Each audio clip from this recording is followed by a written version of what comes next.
sure you can join the fight, but you can flank as well. So it makes it so that the drafting phase, they're not going to get punished. The final statements coming in from Wolf as well as LaFell, ladies and gentlemen, as we are heading to what appears could possibly be match point. In this best of 7, 3 points is all you need, and if Geek Fam can't win this one, then it's GG. Ladies and gentlemen, boys and girls, will Geek Fam be able to turn it around with the Sky Kings already leading with a 2-0 as we enter the Land of Dawn? Let's go. It's time here to see whether Geek Fam can be tested mentally. They did it before against RRQ, reverse sweep. Can they do it again? I'm curious to see how will Onic use this Akai. We've seen that sometimes it's always the same way for the neutral objective contest, but at times it's also for the pickoffs before then, especially with so many targets available to them here and a very easy in and out due to the guiding wind. Onic can use it in a more aggressive fashion. Let's see if they do. As we take a look at their emblem choices here by Dunya Games, anything in particular that stands out? Well, both supports are going to go for the Wilderness Blessing and the Agility. They want to be all across the map. I think the shielding to everyone at the same time from the Mathilda is going to really be a bit value, especially in the earlier stages of the game when the items really isn't as developed for both supports. With the Lilia being their choice here for the side of Onic for Suns, with heavy wave clear, it will facilitate them to go in for these early ganks to the side lanes and even to set up for these neutral objectives. As you can see here already, it being cleared, and now KAIRI has a lot more space to go in. And you can see the pressure, once again, that we kind of spoke about in the drafts. Geek are now putting more pressure onto Luke, getting him ahead and getting him off of the clutches of Boots. It turns out Nile is the one picking up the gold buff though. Bit of a win for the rookie. But I think the big difference you're going to see initially is going to be in that first turtle. Already both junglers coming at it. Will Onic try and go for something else, or going to try and shut down Nile against the turtle bit and then try and get something a bit more guaranteed? Because in the early game, that Lilia damage is something that Geek Fam has to take into consideration as well. Luke is in position. It's going to be Nile jumping in with penalty zone. It's Boots helping out in the back line, and it's going to be KAIRI who wins it with a heavy spin. This is what we expect on the Akai. Nile pinned down. And first blood over to Onic. Luke getting the holy healing to disengage, but Keyboy wants more. Diving deep, the Stampede brings him back for a bit, but it's just Onic who takes a big W and walks out. Oh, San's almost getting another cheeky little kill. It's such a statement from Onic here. They completely turned the jungle around. Now KAIRI is on the Akai, and I think coming to this matchup as a whole, Onic and Geek Fam, a lot of highlights between who is the better jungler. Sure, KAIRI is still #1, but a lot of people have said that Nile is a close second. He's a budding, a junior KAIRI in a way. And this statement coming in from KAIRI is huge, just really pushing Nile down and testing his confidence, his level of confidence that we've seen him portray throughout the playoffs. Well, the performance of Nile is, how far Geek has come in this playoffs is in no small part due to the success of Nile and the crazy moments he's been able to find, even against the more well-known junglers, the more experienced junglers as well. So here, if he can really get going, if he can get some kills and such a snowball, I think he can definitely still bring the fight to Onic. Holy Baptism connecting onto one member only. Beloy forced to run away all the way under the tier 1 and then towards the purple buff. That's the off-angle attack of Boots, and Nile has already used the Retribution to try to finally fend Boots away. Get away, but in the bottom lane the same thing happens, but onto the gold laner now with a pin down. That's a good Nether Realm from a boy, but he did commit a flicker for it. That's a big resource, a big ultimate. Same goes for that heavy spin though. And in the previous game, we saw that the macro play, the split push was what Geek Fam was using. Now it's no longer available. They're going to be very reliant on going for these team fights, but with the gold lane pressured so much by the roaming, it's going to be a lot more difficult to do so in the mid game when the items start rolling in. What did you guys say earlier on with Rafaela? In the gold lane, whoever is with Rafaela usually wins lane. Yeah, but they have a Mathilda, right? Exactly. That's where the neutralization is. And now they go in as a penalty zone. Aggressive one onto Luke. They know he has no heavy spin. Boots is helping him out, but a boy now with the Ghost Bursters picks up the kill. It's the Panda dying, but Onic if delayed, the turtle take. Now it's Keyboy with a good circling eagle to try to delay it even further. It seems like Onic might have to give it away this time round. Niall has that retribution, but a boy is bringing Boots back. They're still trying to delay it. Keyboy is rotating again. Niall should get it for free unless Keyboy, nope, cannot make a play there. Onic will instead look for pressure elsewhere. And the punish occurs here in the 5th minute of the game, with KAIRI taken out right before the turtle take even begun. It was Geek Fam being able to win it out, but Onic very quick to look for another thing on the board. They look for compensation and take away that turret in the bottom side.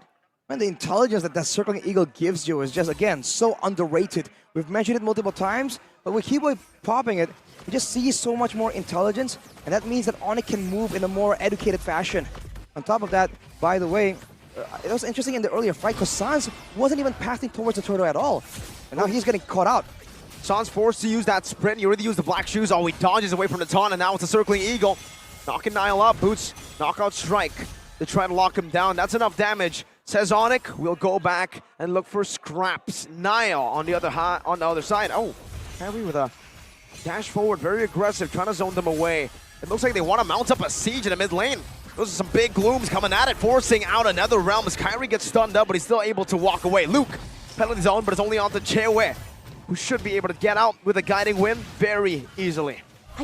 Wow, all right. That was nearly such a different, entirely weighted outcome. But did you see what Boots was able to do? He was able to distract 2 members from the side of Geek Fam from even entering that team fight. And so Onic, they were confident enough to be able to go for it. And this is Boots in the early game that you can't really consider has that much impact, really depending on the items that he's about to go for.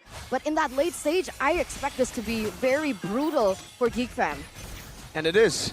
Look at how much damage they're putting onto Luke with no full barrage, just a circling eagle to knock him up, and CW using those basic attacks. And that point on Boots just having so much impact, so much crowd control, it's a very good one. Because I was talking about the difference between the Fredrin and the Akai, and the Fredrin has a lot more crowd control. He can spam out. Well, in this game, you can see that Boots isn't targeting the backline. He's just crowd controlling the frontliners, trying to be a big nuisance for his team. It's a completely different approach, and I think Geek Fam are just either not recognizing it or just not used to this playstyle. We saw a team fight domination in game 1. We saw a pick-off sorta domination in game 2, and now we're just seeing an objective domination from Onic. They're trying to win on all fronts against Geek Fam. Even KAIRI there, look at him, standing menacingly. He was just there. And that presence alone is going to force Luke to say, all right, you know what? Sure, I'll back away. Exactly, that's the entire theme. The zoning potential coming in from Onic, and Geek Fam understand it. Because when they go forward, this is what they get. When they go forward, a Panda forces them backwards. Niall brought back entirely to the team, and no amount of healing, no amount of resources will be able to get you out of a team like this, who is 2,000 gold ahead. That's a knock up onto Luke. Meanwhile, Boots in a 2v1, no problem. Just goes at it. Still has a shielding Kibo with the guiding win as well, and a circling eagle. And even a full barrage. Max range forces another realm.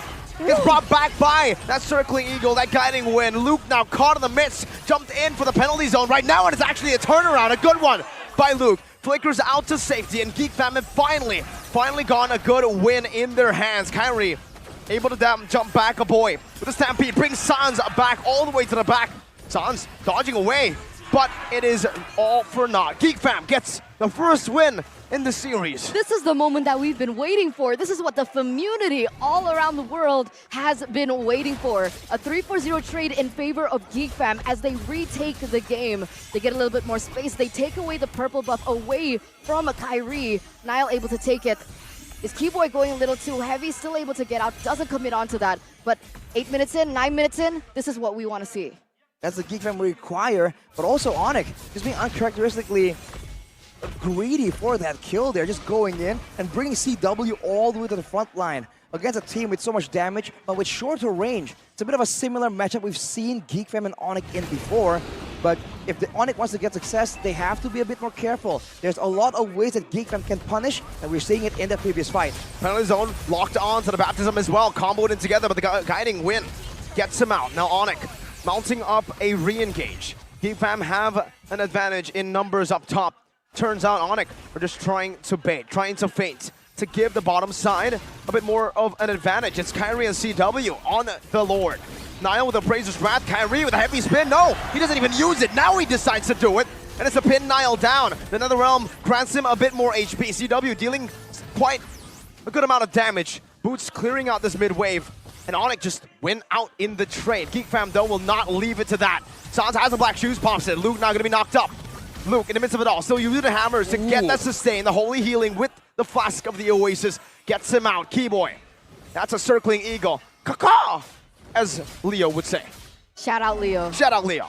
We miss you. But back to that point, was that too early of an Appraisal's Wrath, Arashi?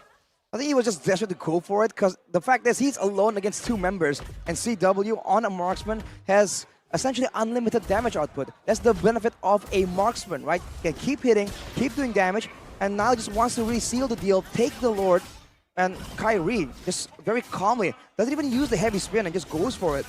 Now in the bot side though, more aggression from Onic. Luke's all alone, penalty zone onto Sans. He still has the black shoes, gets out as quickly as Luke was able to engage. Now he flickers out. KAIRI's looking for the play. Heavy spin, pinning Beloyski down, but he gets knocked back just a bit. That displacement saved Beloy. They're looking for this bottom side, but Geek Fam has managed it enough. All right, let's reel it in a little bit. At this point of the game, 11 minutes in, we might not be able to as Keyboy goes in again. Ooh, 2 knockups onto Niall. Appraiser's Wrath not connecting. Now it's Boots with another knockup. Make it 4. Niall in the midst of it all, the full barrage from CW. Takes 2 down. And a boy is left alone to flicker back to the base. That's a dangerous situation to be in, using all your engage, but having nothing to cancel CW on the full barrage. Onic was able to just force that fight due to the abundance of resources they have, and Sans is just so risky with this Lilia, abusing the black shoes, his signature playstyle we haven't seen in a long time, but it shows that the rust really isn't evident in his playstyle. Definitely not. I'm surprised. Wait, are we surprised at this point? It's hard to tell. It's just Sans things. It's Sans things, you're right. 4,000 gold lead now for Onic. Keyboy. It's Keyboy things as well. See, and it doesn't even get taken down for those kind of plays. He's just flexing at this point.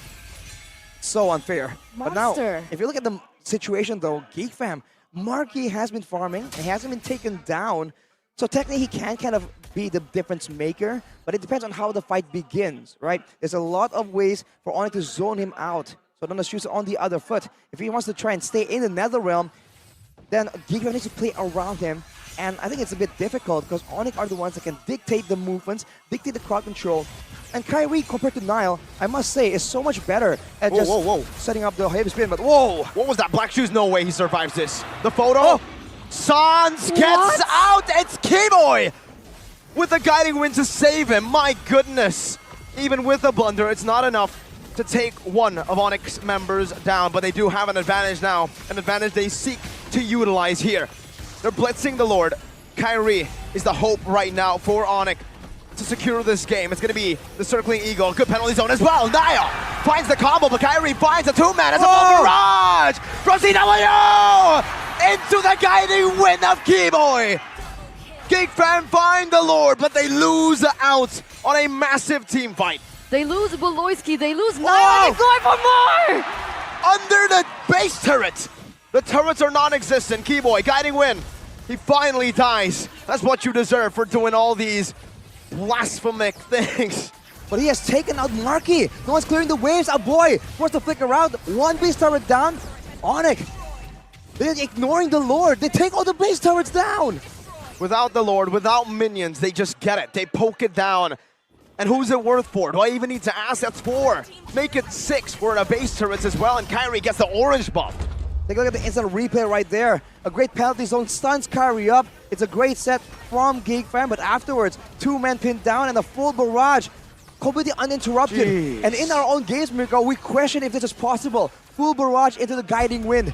Well, now we have a very definite answer. That is deadly. Why isn't it possible? Disgusting, right? Because the one thing that Ixia lacks is that range, that movement, but with the guiding wind being able to pull him in and out within that ultimate, that's like the perfect setup coming in from Onic, the perfect solution to Ixia's immobility when she goes in for her ultimate. Oh, weird flank from Boots right there. Could have been possible, but the Ixia. CW is farming away, so it doesn't seem like this is a fight that they want to have. Now though says otherwise, but they won't have enough damage. Not enough crowd control to hold down the Raging Panda. Dragon Warrior. What do they do? Well, right now, they're trying to poke KAIRI. That's what they're trying to do. KAIRI jumps in. Heavy spin, bringing Marky onto Boots. Now he's going to the back. Marky taking low. That's the photo. And the NetherRealm baited out. Meanwhile, Luke in the front. It's still going to be Boots surviving and getting out. The crowd roars as Boots gets out with the guiding win. Now the Appraiser's wrap. Out to KAIRI. That's the Panda down, but CW is free hitting in the back. The guiding win as well. Luke in the midst of it all, but it's CW and Sans who comes out on top. 1 down for Onic earlier. Onic make it 2 down for Geek Fam, make it 3. Niall almost caught. Is Keyboy? No way, right? No way did they go for this. He's just posturing. All right, he's doing Keyboy things, but in the grand scheme of things, that was a huge win coming in from Onic. And how did it end up like that? Because technically Luke was doing everything right. Yeah. His job is penalty zoning CW in the back line. He was able to do that. Why was there no damage? Where was the follow-up? Okay, I think the question is the follow-up on who? The fight was so sporadic at every single direction due to the guiding win, and CW is the main carry here. And in that fight, he was relatively untouched. Geek Fam were kind of baited by the Penalty low zone HP onto for- CW, Arashi. Yet he still survived. Exactly, because alone, the Terizla can't really do all that, especially with Keyboy just escorting CW. So Geek Fam needs to find someone else to join the fray with him. Like earlier, when a boy was able to get his hands on CW, he does get taken out. We take a look at the items here though. Sans is doing a lot more burst heavy damage. I thought he was going to go for a glowing one considering the tankiness, but no, Baloyski. Godlike. What? CW is godlike. CW gets brought back in front of 2 frontliners, and all Geek Fam think of doing is we need to recall. That's when you know you have a lead. That's when you know you've gone to their minds. The marksman was right in front of you, and they couldn't do a thing. It's just a big, massive mind game, man, at this point. If they want to go on that without the intelligence, without the vision, they're worried that if they jump on CW, it's going to be a counter-engage instead. Exactly. With the items built up here, a boy tries to make a play, but Sans, look at him! He's walking in the front lines. And now it's Keyboy flying in the front lines, getting back to safety, and that's all 3. Base turrets down. 17 minutes, 7,000 gold lead. Onic are mounting up to a siege. Might be the final one to secure match point. And this is not what we expected from Geek Fam at all. How? And it's insane because every single member of Onic, they can play several different playstyles, and we see that come through here. Circling Eagle onto 4, knocking 4 up right now. Is that's even Niall in the front, given the NetherRealm. Luke jumps in with the penalty zone onto 3, but CW positions himself. He has a full barrage. Baloyski jumps in, but CW gets the healing, gets out. CW and Keyboy get him to safety. CW gets the shield, he gets the guiding win. A kited battle. It's only Sans who was taken out. Geek Fam are able to fend off, but Onic are able to back off. Oof, man, back and forth, but there you go. A boy barreling in together with Luke. That is what they needed to shut CW down in the middle of the fight. Unfortunately, they were unable to take him out due to the guiding win, and that was their big opportunity. Now with that precedent, Onic will be placing Keyboy a bit further away from CW for the next fight. It's a bit of a victory, but what can Geek Fam find with it? They're trying to get more fights, they're trying to get more catches, but Onic just isn't giving them anything to work with. At all! They're taking everything away, and to make it all worse, Boots is playing the macro game as well. He's setting it up, he's giving space for his team, he's buying time. With 61 seconds left for the Lord to spawn next, do you even think that Onic require it? Do you think they're gonna go for it here? I think they can if they want to. At this point, it's an open book. They have all the tools available to do whichever they want. A big team fight, a split push. There's so many options available to them, and that's just so confusing. Can't imagine being on the receiving end. Because even earlier, we expect Boots to maybe go a bit more aggressively, shut down a boy or Marky. But no, he just goes back and crowd controls Luke in order to just get that much more survivability for CW. And now, Geek Fam are actually getting to that power spike. The power spike they've been waiting for. The power spike we've been waiting for. Marky is online. He's gotten his final item at Windtalker to sell the boots for. Is this going to be enough to leave a dent on Onyx frontliners. It's all gonna rely on how Geek are able to catch Onic, right? If they can make Onic commit to a fight, then Marky can output that damage. But otherwise, the kite back I think is just gonna be too difficult to deal with. And keep in mind, there's that macro threat as well from Boots. So it's on Onic to really fumble the ball here and give Geek fam that perfect fight where a boy can output all the damage, can maybe get taken out and come back with the passive of the Faramis. Execution, timing, determination is going to be very important here. And Onic are looking to zone out Geek fam at this point. They need to make things scrappy for Onic. They need to deny this front-to-back composition they have. They need to be able to threaten CW in the back line. That's a circling eagle onto Beloyski. KAIRI is in the midst right now. Luke has a penalty zone. Will KAIRI pop in heavy spin? He will. And Nile gets zoned away. It's going to be who secures it? KAIRI!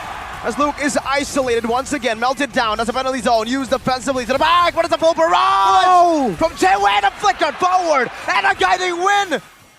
Chasing back. Geek fam trying to run away. Nile with a 3-man taunt. Nile with some damage. Nile knocked up. KAIRI 1 HP. Will it be able to get the kill? No, it's Chewe! Once again, Boots walks forward. One member left standing. Oh! The Appraiser's Wrath gets one. But Chewe has been left untouched.